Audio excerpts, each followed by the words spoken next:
Credit is often described as a financial tool, something people choose to use or choose to avoid. But in reality, credit is not just a tool, it is a system that shapes how modern economies function. Most people interact with credit every day, sometimes directly through loans or credit cards, and sometimes indirectly through prices, contracts, and long-term commitments. Yet very little attention is given to how credit actually works as a system. To understand why credit is everywhere, it helps to move away from personal decisions and look at the structure that surrounds them. Because credit exists less because of individual behavior and more because of how modern economies are designed. At its core, credit is the ability to use resources before they are earned. It allows time to be separated from money. Spending can happen now, while repayment is pushed into the future.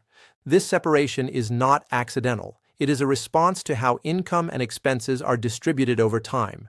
Most people are paid periodically, but costs arrive continuously. Credit fills that gap.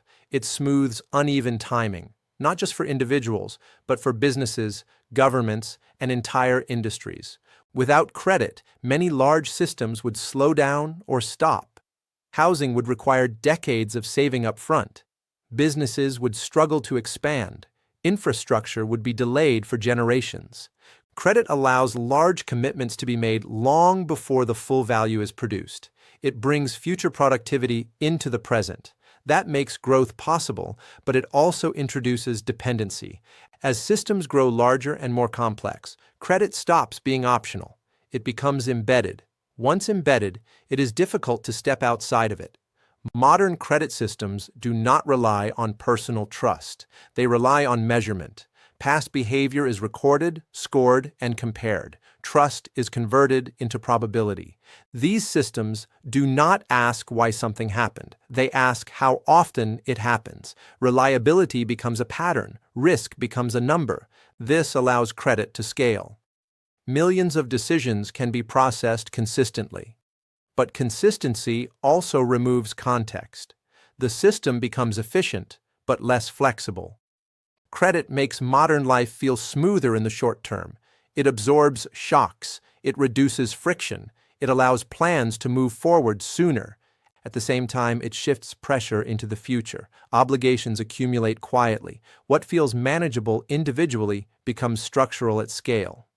This trade-off is not moral. It is not about responsibility or discipline. It is a design choice that prioritizes continuity over simplicity. Once credit systems are built into housing, education, healthcare, and business, participation becomes expected. Not using credit often carries its own cost. This is why credit feels unavoidable. Even careful use does not remove dependence. The system is designed to be permanent, not temporary. Credit is not good or bad on its own. It is a mechanism for managing time, risk, and trust. Understanding how it works does not require rejecting it. It simply requires seeing the structure that quietly shapes modern economic life. In future videos, we'll look at other systems that operate in similar ways.